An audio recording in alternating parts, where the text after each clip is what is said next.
ujung dari kesalahan itu bukan hukuman, tetapi penerimaan kembali.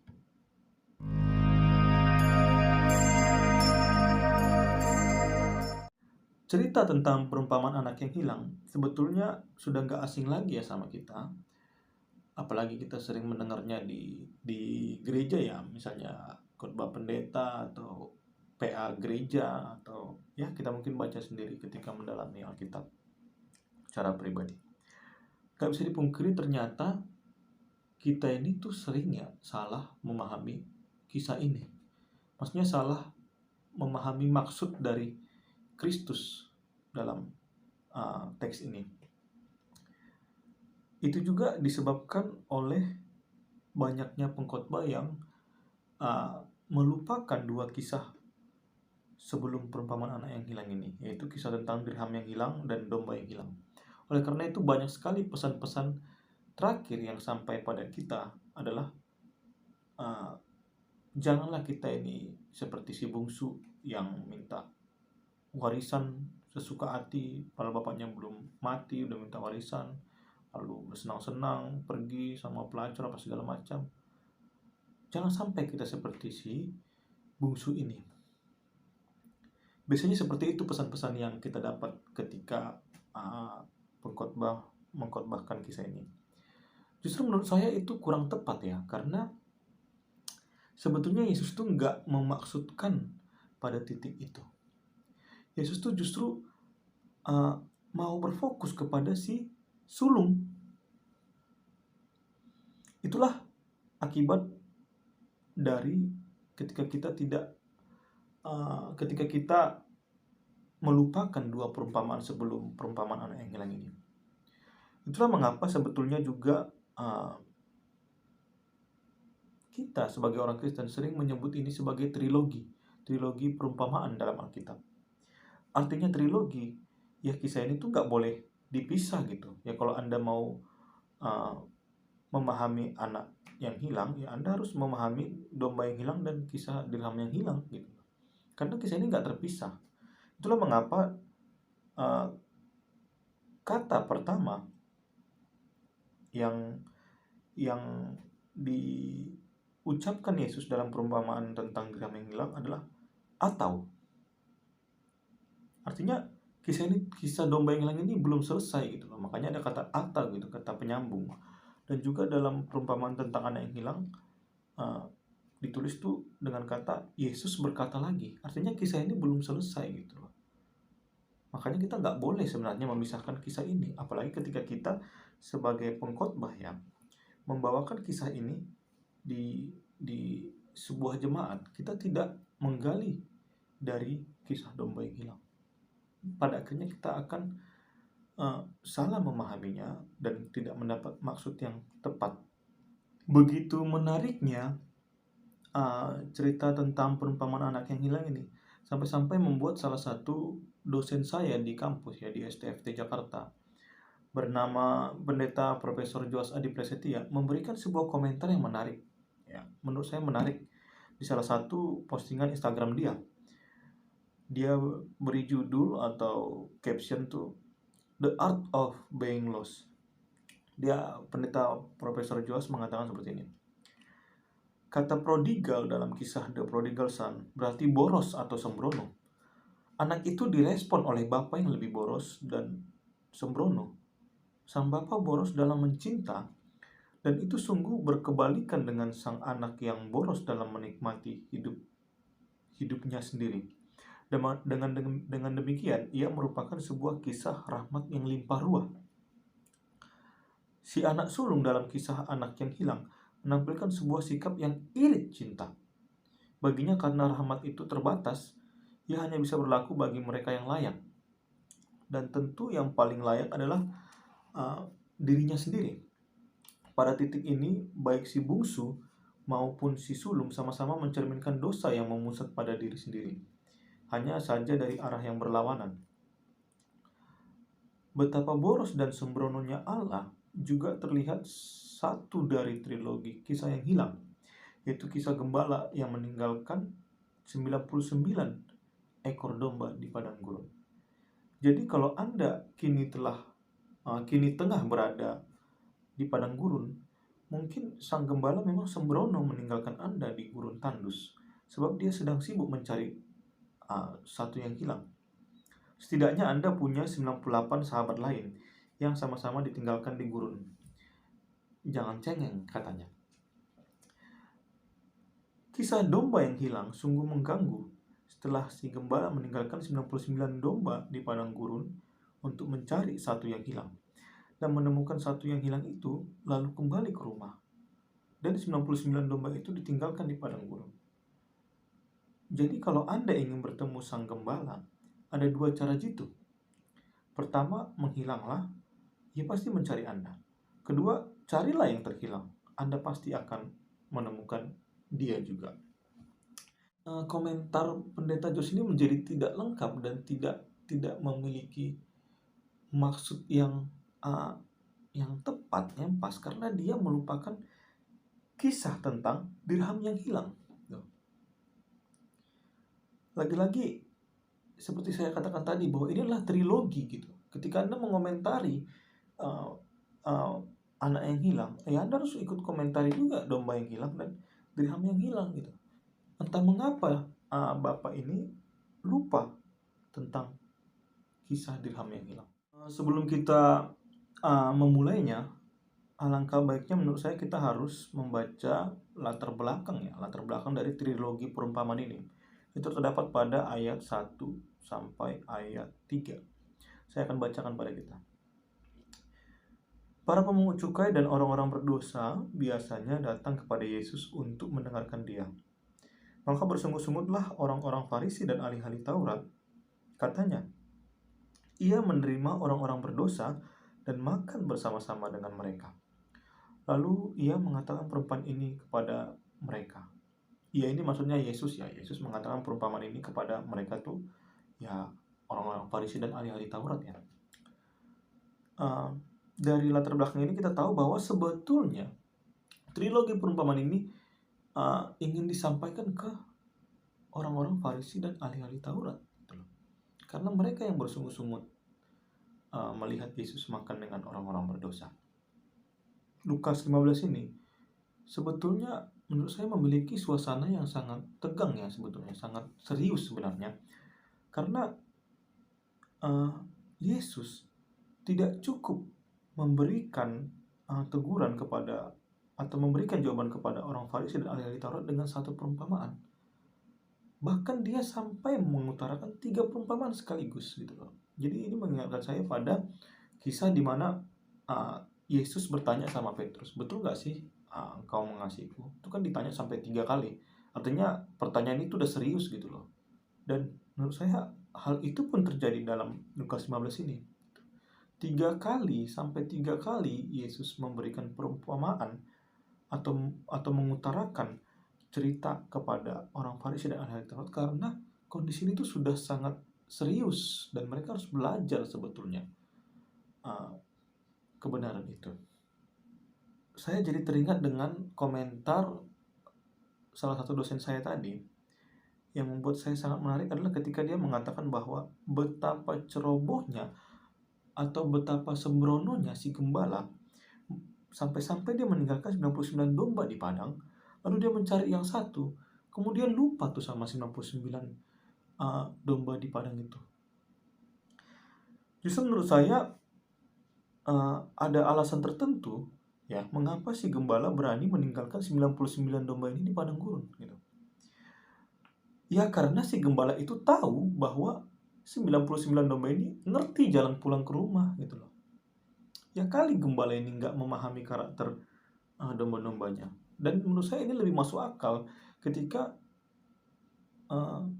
misalnya kita bagian dari 99 domba itu, yang bisa dikatakan adalah orang yang benar itu, yang tidak tersesat itu, tahu jalan yang benar gitu loh. Karena Anda tidak tersesat dan Anda adalah orang yang benar itu, ya Anda dituntut untuk bisa pulang ke rumah sendiri gitu loh, tanpa tersesat lagi. Dan karena itu juga saya tidak mau mengatakan bahwa gembala ini adalah gembala yang sembrono atau gembala yang ceroboh karena meninggalkan 99 domba ini. Begitu juga lah menurut saya ketika Tuhan tuh pasti tahu bahwa kalau kamu memang merasa, atau kalau kamu memang adalah orang benar, ya kamu tuh nggak perlu dituntut lagi, ya kamu pulang aja ke rumah sendiri, ya pasti bisa loh, gitu. Perumpamaan kedua ini juga menurut saya sangat menarik ya, karena Yesus justru memakai tokoh seorang perempuan di sini. Mengapa Yesus membawa tokoh perempuan bukan seorang pria?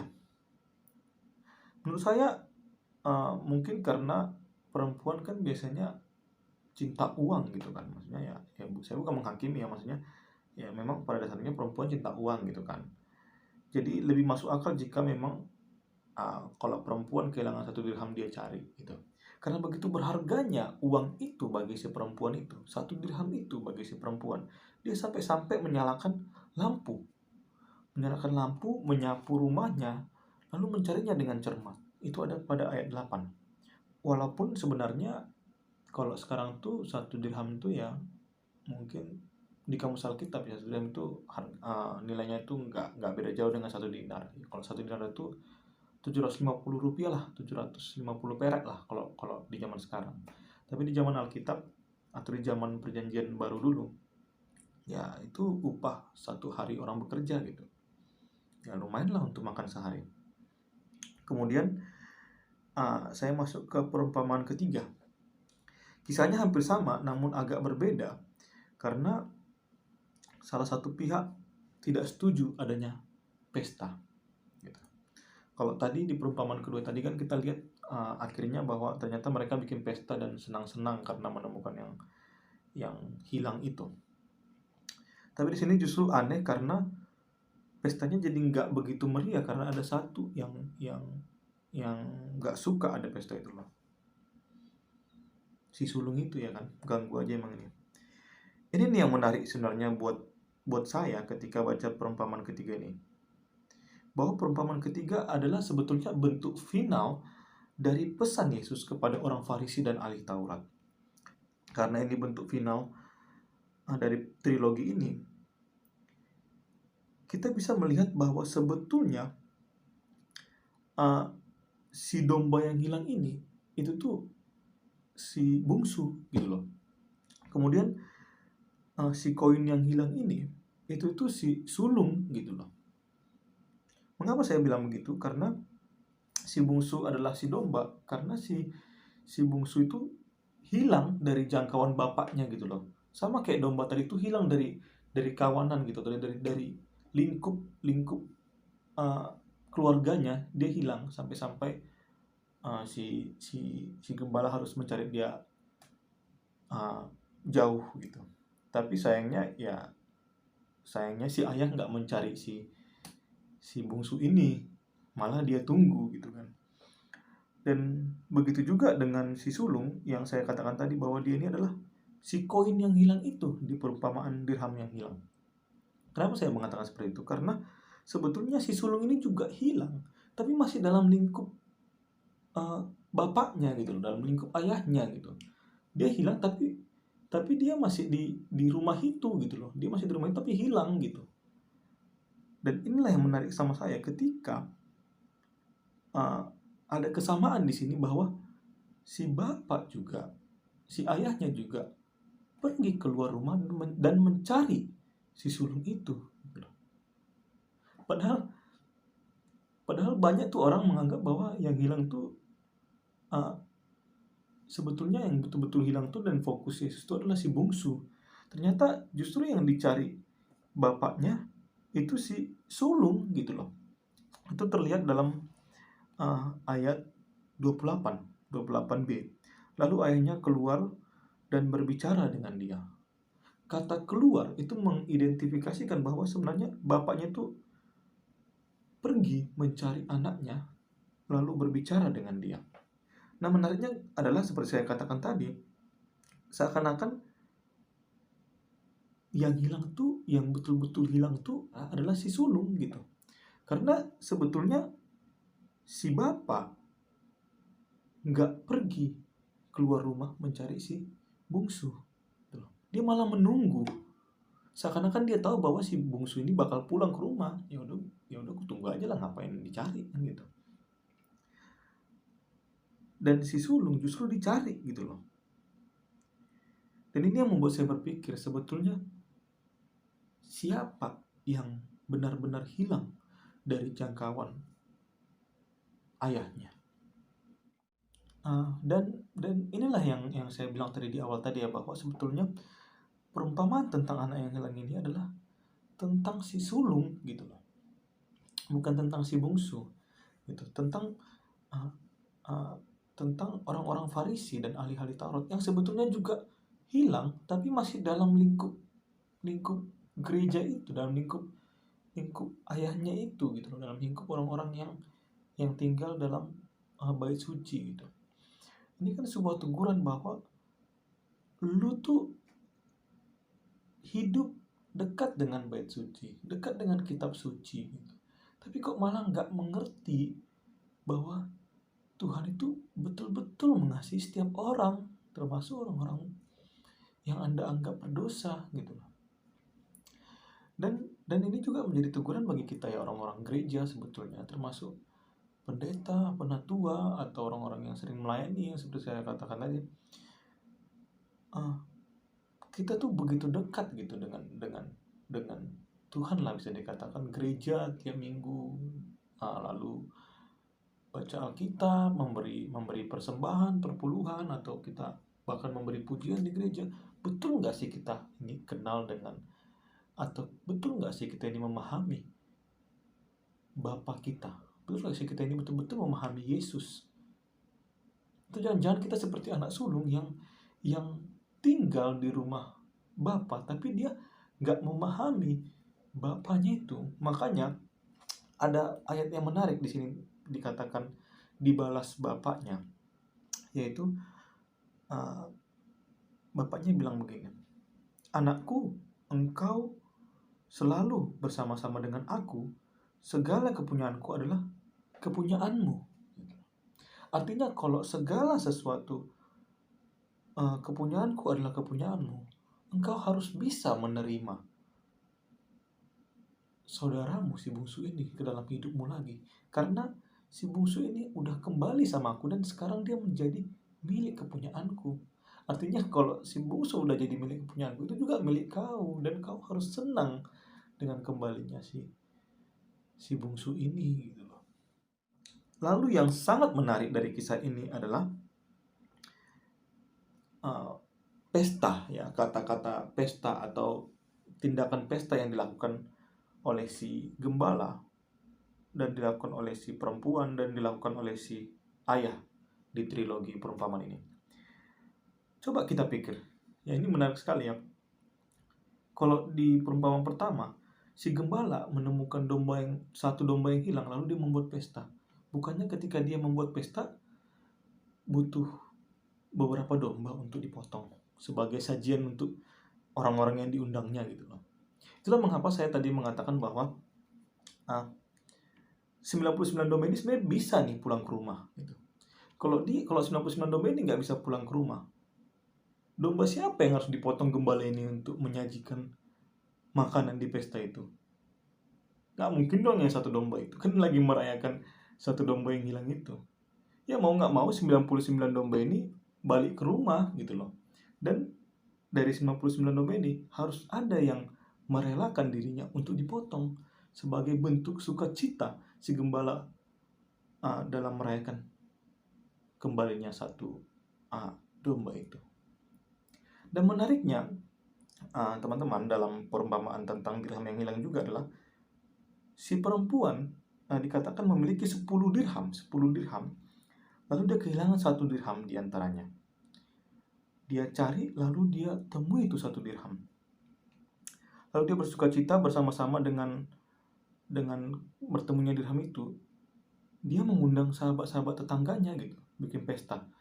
Padahal kan bikin acara ini mengundang, ada di ayat 9 ya, mengundang sahabatnya dan tetangganya bersukacita bersama-sama. Itu pasti memerlukan lebih dari 1 dirham gitu loh.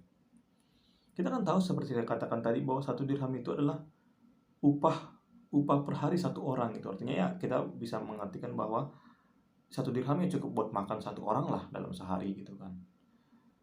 cukupnya ya buat buat diri kita sendiri aja gitu. Jadi kalau kita ngundang teman-teman kita, sahabat kita untuk bersukacita dengan kita, sudah pasti kita mengeluarkan lebih dari 1 dirham gitu. Artinya dirham-dirham yang lain atau di antara 9 dirham itu harus ada yang merelakan dirinya untuk dipakai memeriahkan pesta si perempuan itu. Begitu juga yang terjadi di perumpamaan tentang anak yang hilang. Coba kita pikirkan apa yang harus dikorbankan untuk memeriahkan pesta si ayah ini, si bapaknya ini. Yaitu egonya si sulung. Gitu loh. Kalau egonya si sulung ini nggak dia korbankan, ya pesta nggak berjalan dengan lancar gitu loh. Ya pesta jadinya nggak meriah. Gitu. Dia harus menyadari bahwa dia harus mengorbankan egonya gitu loh. Ini menarik sekali. Kalau dia nggak mengorbankan itu, ya nggak akan terjadi pesta di situ loh. Makanya si bapaknya itu keluar pesta mencari dia gitu. Masa bapaknya bikin pesta, bapaknya keluar, ya nggak asik lah pestanya. Masa yang bikin pesta malah nggak ada di tempat pesta kan kayak gitu. Kalau makanya ini tuh beruntut gitu, menarik sekali gitu loh. Bisa nggak sih orang Farisi dan ahli-ahli Taurat itu mengorbankan egonya dan menerima orang-orang berdosa itu makan semeja dengan Yesus? Kalau mereka bisa mengorbankan egonya, ya mereka bisa makan sama-sama gitu di satu meja sama Yesus dan satu meja sama orang-orang berdosa gitu loh. Maka dari itu teman-teman, justru jika Anda merasa Anda dekat dengan Tuhan atau Anda adalah bagian dari 99 domba itu, ya Anda dituntut untuk bisa memahami dan mengerti bahwa Tuhan itu mencintai semua orang, termasuk yang tersesat. Ujung dari kesalahan itu bukan hukuman, tetapi penerimaan kembali. Dan Anda juga dituntut untuk bisa atau untuk berani mengorbankan ego Anda gitu loh, atau bahkan mengorbankan pemikiran Anda untuk bisa menerima siapa saja dalam hidup Anda.